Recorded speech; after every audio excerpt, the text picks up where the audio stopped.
Okay, so just to say hello again and welcome to the penultimate Health in Europe of the summer season. We're welcoming Dr. Ollie Bartlett from Maynooth University in Ireland to tell us about work in progress entitled If Europe Can Beat Cancer, Then Why Not Addiction? So the floor is yours, Ollie. Thanks very much, Mary, and thanks very much everyone else for coming, and hello to everybody on the recording. I've got used to this sort of asynchronous method of presenting now.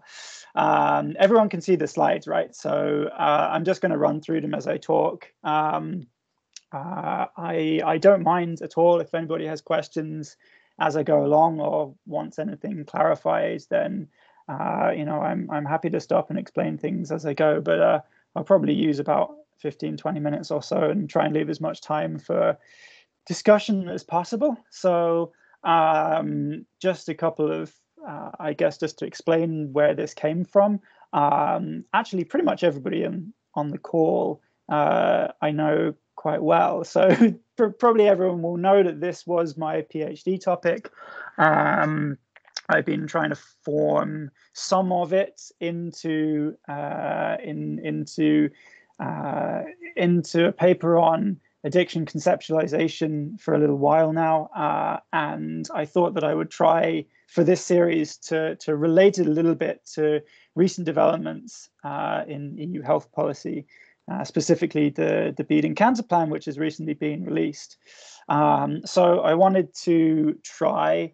And as I was saying to Mary just before everyone arrived, I think this is the first time I've done a live paper in a while, what with various things. So be kind, everybody. Notwithstanding, I'm going to try and answer briefly 3 questions just to give everybody a flavor of what I'm trying to do with this theme. So firstly, to think about how objects of addiction are treated in the Beating Cancer Plan.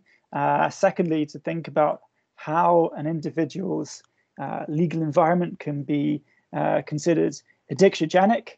And then thirdly, to think briefly about how EU law in particular contributes to this addictiogenic environment, and what sort of changes might we think about. So first of all, let's go to, I guess, the theme in the title, the Beating Cancer Plan and objects of addiction. So I guess that probably a lot of you will know more about this Beating Cancer Plan than I do. So I won't spend too much time explaining to you all what it is. But in brief, what I drew from reading it is that it is kind of a flagship initiative, obviously a flagship initiative of the Leyen Commission, and a kind of one of the key building blocks in this growing European health union, on which a bunch of stuff has already been written over a number of years, and mostly recently, I guess. But I mean, stretching back a number of years. So again, I won't go into that side of things too much. I'll try and keep things about addiction as much as possible.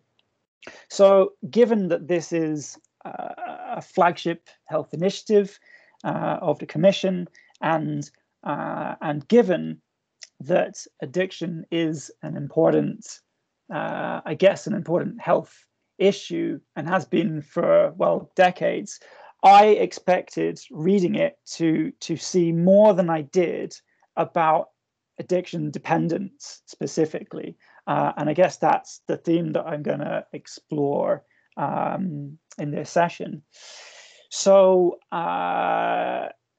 again, given that about, according to the plan, about nearly half of all cancer cases are preventable, and given the emphasis that is placed upon improving prevention efforts in the strategy, and given the renewed focus, I think, that the plan tries to put on tobacco, alcohol, and on unhealthy food policy, amongst other things. Again, given all those things, I might have expected to see something about dependence or heavy consumption in particular, but I don't think I did, or at least I saw than I was expecting. So again, that's the kind of that drew me to my title. Well, I mean, if Europe is supposed to be beating cancer, then why is it not also trying to come up with a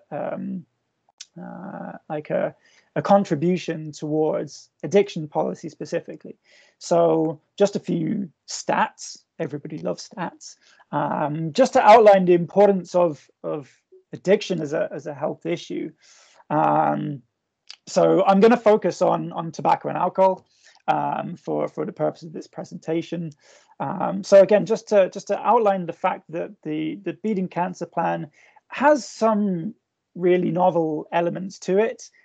Some elements in the tobacco and alcohol field are not so novel, and again, a lot of you will be much more familiar with this than I am. But certainly, I think everyone would agree that some of the things that are set out in the plan in relation to tobacco and alcohol are not really new. They're sort of maintaining what has been the status quo for a while, in particular on alcohol.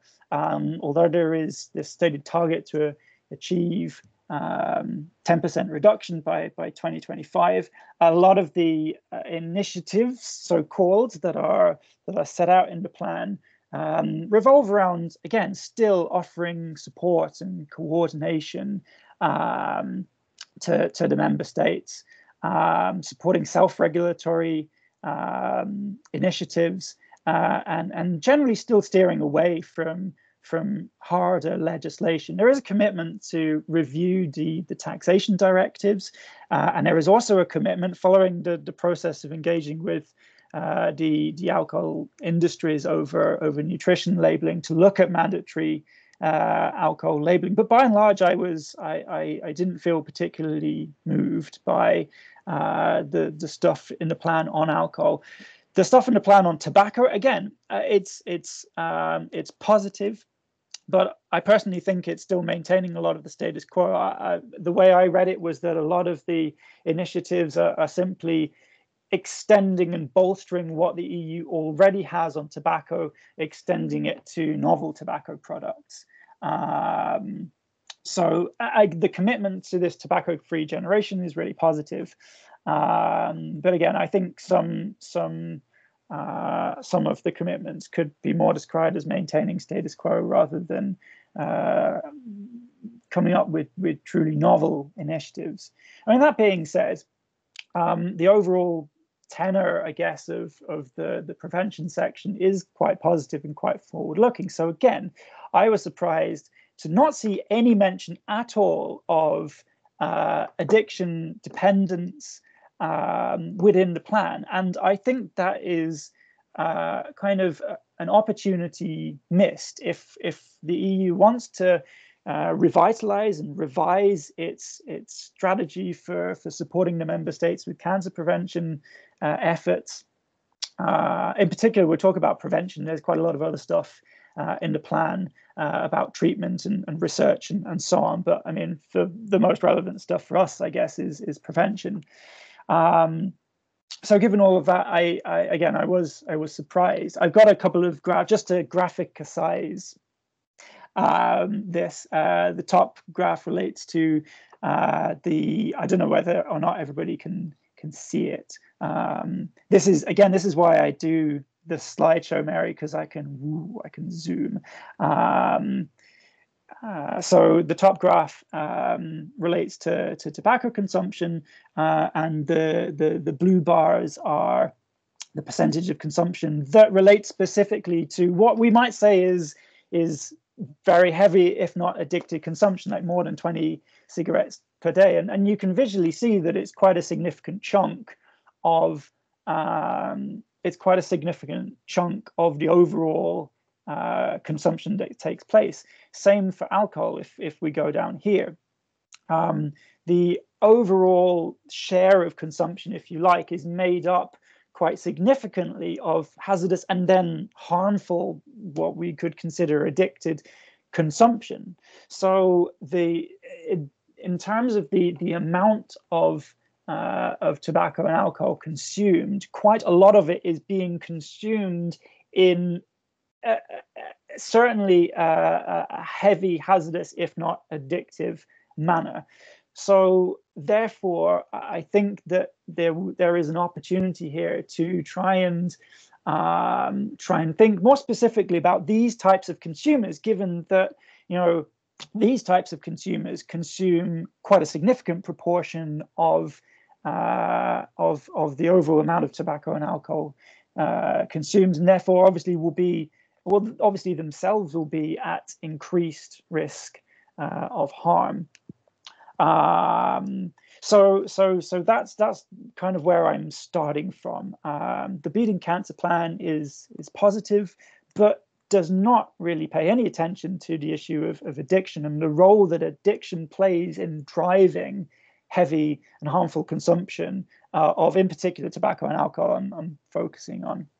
I mean, there's been stuff written before about the in particular, you know, these industries relying on keeping people hooked on hazardous, heavy, if not addictive consumption. A lot of industry profits are made through this type of consumption. Of course, the more successful and the wealthier the industry gets, the more powerful it gets, and the easier it becomes for those industries to defeat public health initiatives and to find, I guess, efficiencies and so on that help to maintain current levels of consumption.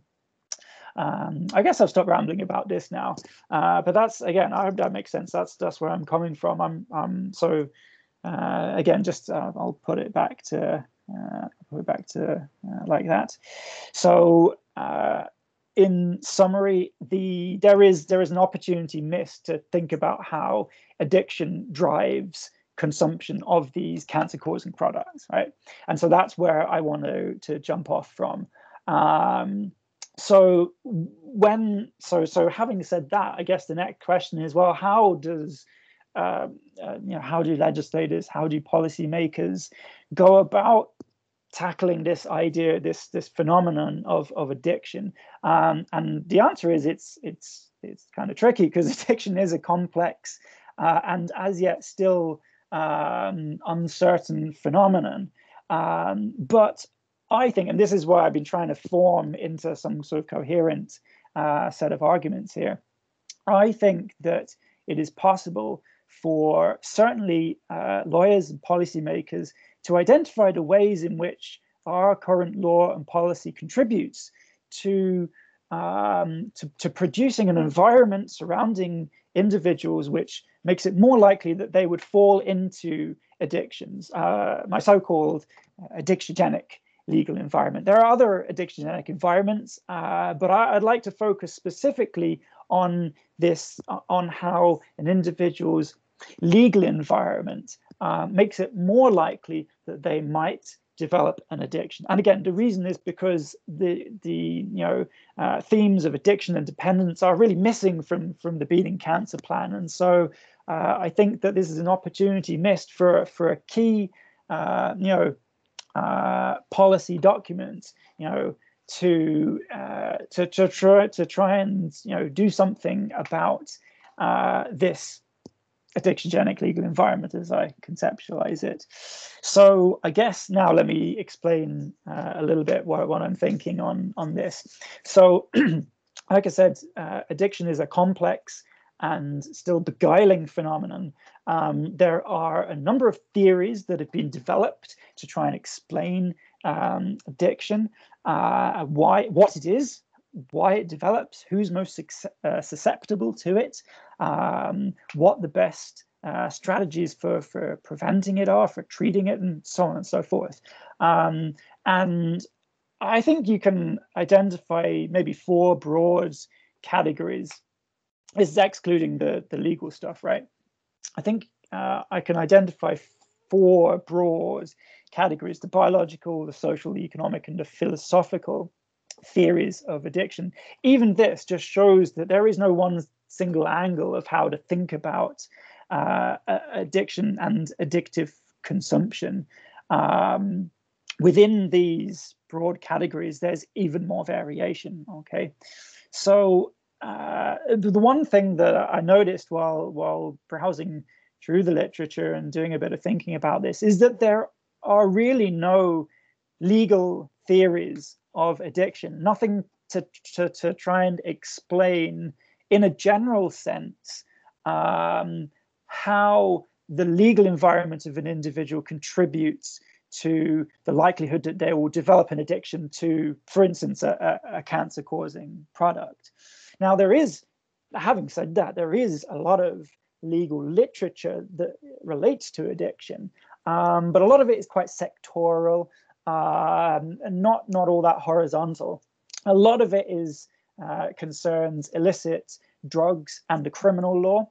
Not a lot of it comes from what we would call a public health policy perspective. A lot of it is from a criminological perspective, and there are certain elements of law and policy that jump out. A lot of that age purchase limits and drink driving are a couple of themes that appear quite often in this literature. The US and Australian literature is far more prevalent than European literature on this theme. So that's, I mean, so this there is a lot of stuff that has been written on law and addiction, but nothing that I think really tries to explain in the same way that these general theories try to explain the way in which the law it contributes and is a factor in the causation of addiction, or how the law factors into explaining what addiction is, right? Again, just to continue, a few themes that one can pull out of the legal literature are interesting, I think, for helping us to move forward on this. So most of the literature talks about the regulation of addictive objects from one sectoral perspective or another. A lot of it talks about the perception of law, okay, subjectively, and a lot of it talks about things like drug courts and the role that addiction plays in litigation, right? So as addiction is a secondary factor to other legal proceedings. I did find a couple of interesting bits that move more towards what I'm trying to achieve, which is how addiction is constituted by the law. So how the law describes and interprets the phenomenon, and thus therefore sort of reproduces that understanding to those who are engaged with the legal process, sort of creating this almost vicious cycle of interpretation and identity construction of the identities of addicts in particular is what is discussed most. But all of these pieces of literature, pretty much, I mean, I've rarely came across ones that did not assume the disease model of addiction as a starting point. And if you read kind of into the addiction literature, the disease model, as in the assumption that addiction is a biological product of taking substances, right? It's the whole take drugs and they'll change your brain argument. So this assumption that addiction is a disease primarily and exclusively does sort of pervade the legal literature, and I think that's wrong. I don't think that the disease model of addiction development can on its own explain adequately why addictions develop, or indeed what addictions are. So I think a lot of legal literature is kind of flawed from the start by taking exclusively this model of addiction development as its starting point. So I wanted to move more away from this and to try and develop a more holistic explanation of how the legal environment as a whole, as it envelops an individual, contributes to making it more or less likely that that individual might fall into an addiction, particularly if that individual is vulnerable in any way. Here are some of the negative consequences that I think result from a misinterpretation of what addiction is by lawyers, legislators, policymakers, and so on. Now, I'm talking here about misinterpretation. The Beating Cancer Plan in particular, I think, largely ignores the issue of addiction and dependence, which is almost worse. But certainly if the law does address the issue of addiction, and it does adopt this primarily disease model lens to view it through, there are a number of consequences that flow from that. First of all, strategies, whether or not those are specific to, I don't know, drugs or alcohol or addiction strategies in general, or whether they're public health strategies more broadly, wherever sort of addiction is raised, those strategies tend to place too much emphasis on controlling objects of addiction as if they were purely agents of disease. And that generally leads to policies that tend to exclude, punish those who are addicted for being addicts, so-called, right? And a lot of the social literature shows that actually that only contributes to the kind of social pain that actually underlies much of the rationale for people developing an addiction, right? A lot of strategies place too much emphasis on central control by central government, right? If they adopt this sort of disease perspective, and again, sort of similar theme. Strategies that are built from the disease model of addiction generally attempt to discourage, to punish, right? To prohibit rather than to understand and to help those who are suffering from addictions. A lot of the drug strategies, in particular, are like this. They tend to try and suppress rather than to help those who have developed an addiction. So underlying all of this, I think that if this disease model is the starting point, then individuals become the targets for blame, right? Policy places the blame for addictions on individuals, right? And then it becomes all about fixing individuals rather than trying to work out what about the social, political, economic environment is making it more likely that individuals are developing addictions, particularly if they're vulnerable, right? So these are some of the pitfalls that come with lawyers, legislators, policymakers starting from taking the wrong starting point for policy on addiction. Now, returning to the Beating Cancer Plan, of course, there is no mention. All right, so I think although it's an opportunity missed, there's also an opportunity gained.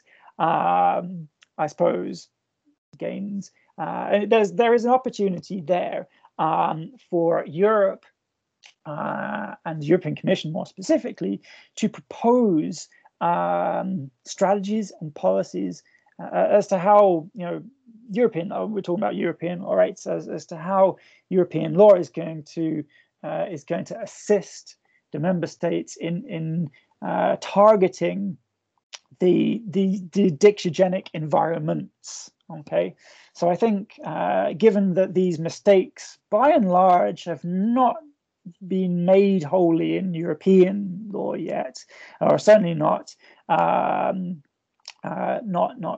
policies like the Beating Cancer Plan. I mean, these are all the pitfalls that could arise.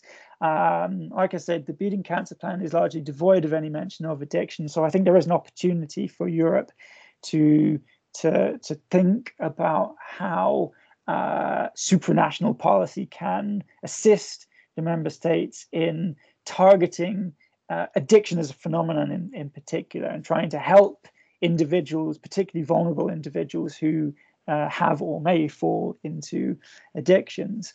And so in order to do this, like I've been saying, this is the point I've been getting to, I think we need an understanding of how the legal environment in particular can be considered addictiogenic. And I think it's all of the factors that contribute to perpetuating the kind of myth that individuals are blameworthy in their addictions, right? Which is pretty much what the disease model leads. It's counterintuitive, I know, to think that the disease model of addiction leads to a kind of culture of blame and suppression of addictive objects, but that is by and large what has happened, right?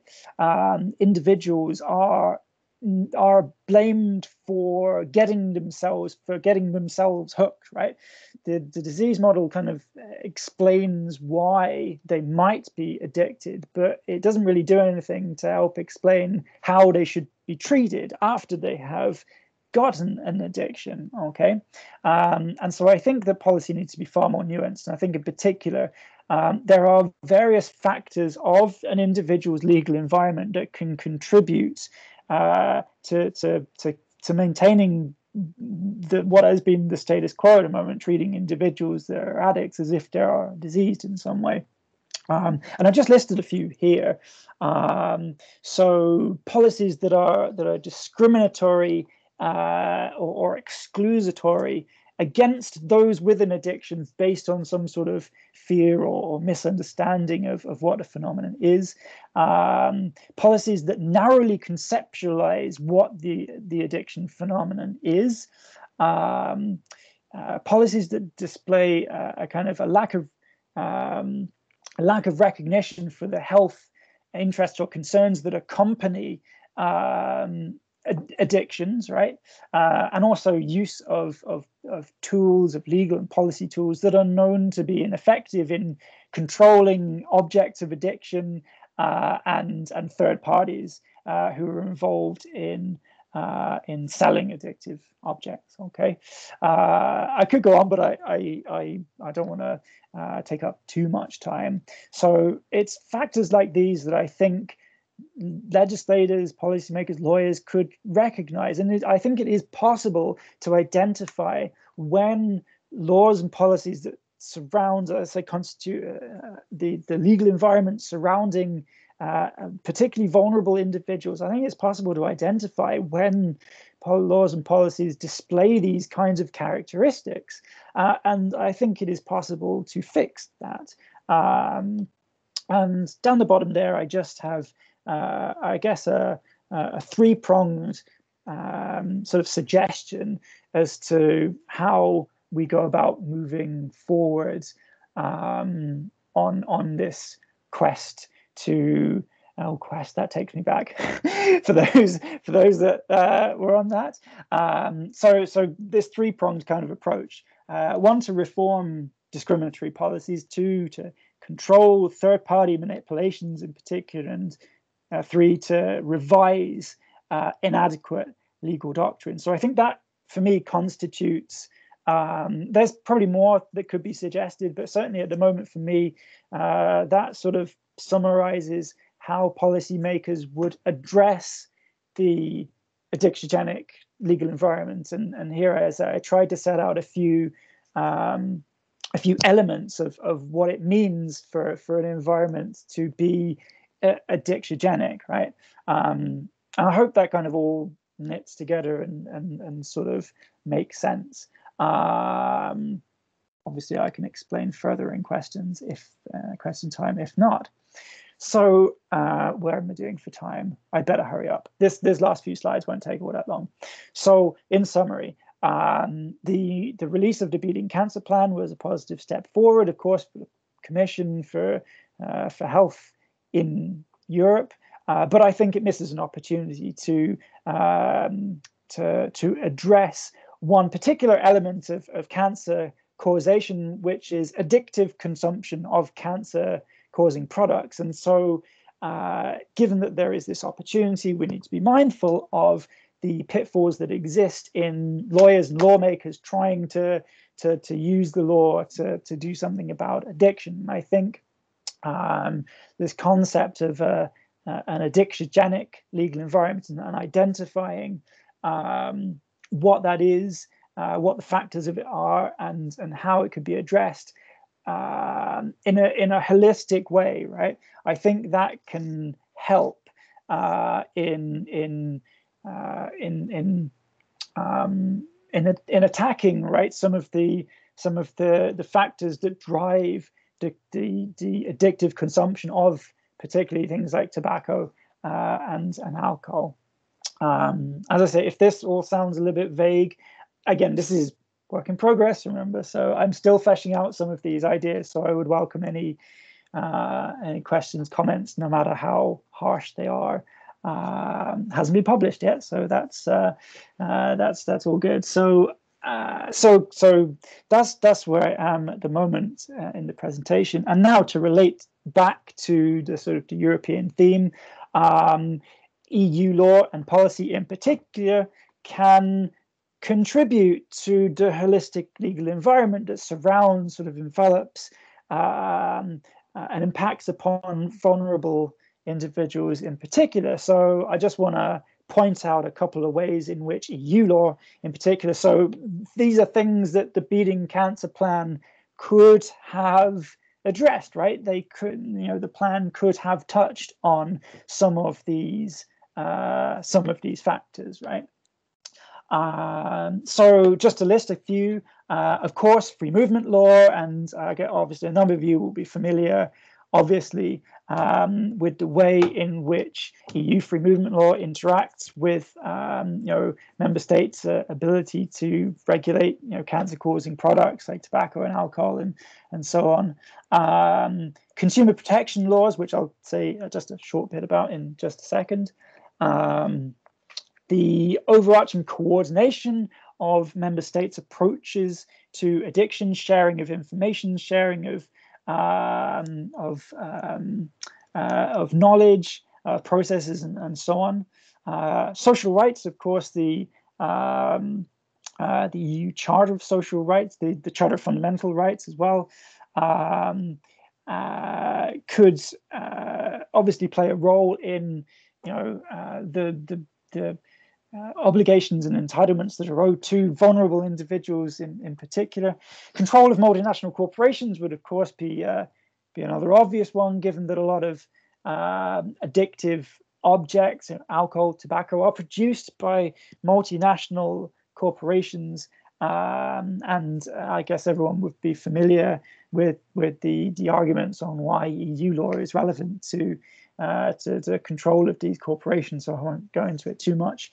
And the coordination of approaches to cross-border criminal activity, if we're talking about illicit drugs and so on. So there are a number of ways in which EU law can filter down to the individual level and can impact the environment that surrounds an individual, and can either increase or decrease the likelihood that that individual, if they are vulnerable, might fall into an addiction. And I just want to take one of these and just show you what I mean, so that you don't think I'm just talking a load of old cobblers.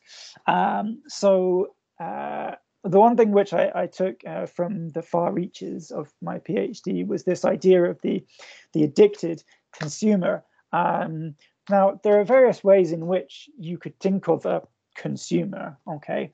And in particular, the EU has chosen to define consumer as someone who is an active, I say I'm taking this from the work of others, right? Someone who is an active chooser, right? A consumer is a chooser, is a rational chooser, more to the point.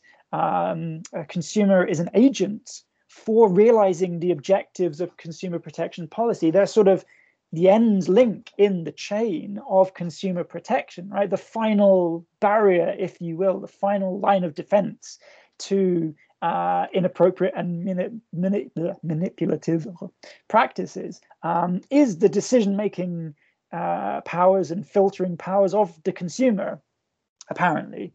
And this is how EU law and policy in particular sees the consumer. And non-economic relationships that a consumer might have with a product are not really taken into account so much. At least that's what it appears to me. And the fact that consumers might not just have reduced agency, but might be stripped of agency completely in their decision making. That again is not really reflected in EU consumer law and policy. And of course, as we know, like there are a number of maximum harmonized instruments in EU consumer law. I mean, what goes on at EU level in terms of consumer policy tends to filter directly down to the member states. And that therefore constitutes the kind of protections that individuals have. So consumer protection policy at EU level is one of those policies where EU law has a direct and potentially quite significant influence on how addicted or potentially addicted or currently addicted individual consumers are protected. Okay, and in particular, I just want to highlight this average consumer test. Now, again, many of you are probably aware, obviously, of this. I haven't given a live paper for a while, so I'm used to having to like walk students through basic concepts, and it's just nice to be able to say something and just assume that everybody knows what you're talking about. So the average consumer test clearly has shaped both EU and national law and how that protects consumers, and how EU and national laws are deploying these kind of consumer protections. And I guess the flaws of the average consumer test are well known already, likely by many of you as well. And it is well known that real consumers behave quite differently to the average consumer who is reasonably observant and circumspect, and something else as well, but Nicola will probably know. But I mean, the point that I'd like to make is that real consumers are quite different to the CJEU's average consumer, but addicted consumers behave very differently to real consumers. And the concept of addictive consumption is really quite alien to, I think, this is my opinion anyway, is quite alien to EU consumer policy.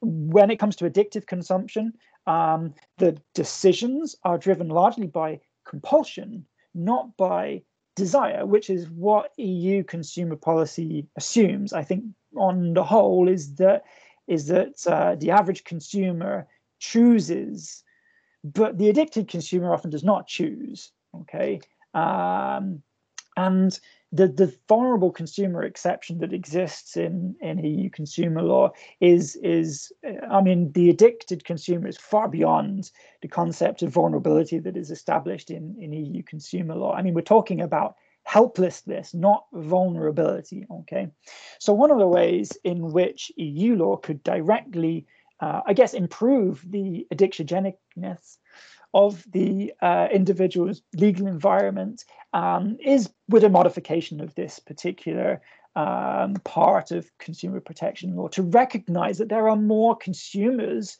than just the average consumer, and indeed just the consumer who chooses, the consumer who wants, who picks off the shelf, then consumes, right? There are more types of consumer than that. And I think a recognition in particular of the helplessness of some consumers might give greater flexibility to the way in which EU and national consumer laws are interpreted. Say a number of protections will have been struck down because national protections will be struck down because they do not match the maximum harmonization, in particular in the UCPD. So there are ways in which national law could go further in protecting addicted consumers in particular, giving those protections to try and protect consumers who might be consuming on the basis of sort of helpless compulsion rather than a desire to choose products, right? And so an amendment in the doctrine here, and I guess this would go back to my revised legal doctrine prong. So a revision of doctrine here, I think, would give lawmakers a little bit more flexibility to adopt consumer protection policies that would help protect those consumers who are consuming out of addiction as opposed to consuming out of rational or otherwise choice. Okay, that's me done. So I guess in summary, I would say that this is again a work in progress. I would very much welcome any and all comments, whether kind or otherwise. The otherwise are probably more helpful. So I'm gonna leave it there. I hope that kind of all made sense and was interesting enough on a Wednesday afternoon when people may be marking. I know Mary said she was marking at the moment, so maybe it was a welcome distraction, maybe not. But that's where I've got to with this particular bit of work. So I'd like to pass back to Mary now to chair the Q&A. So again, thanks very much for having me. I must say, it's a delight to see old, new faces, mostly old faces actually, but it's a real delight to see you all again. And hopefully it won't be too long before it's in person. So thanks, Mary, and I'll shut up there. Okay, that's great. Thank you ever so much for that interesting paper, Ollie.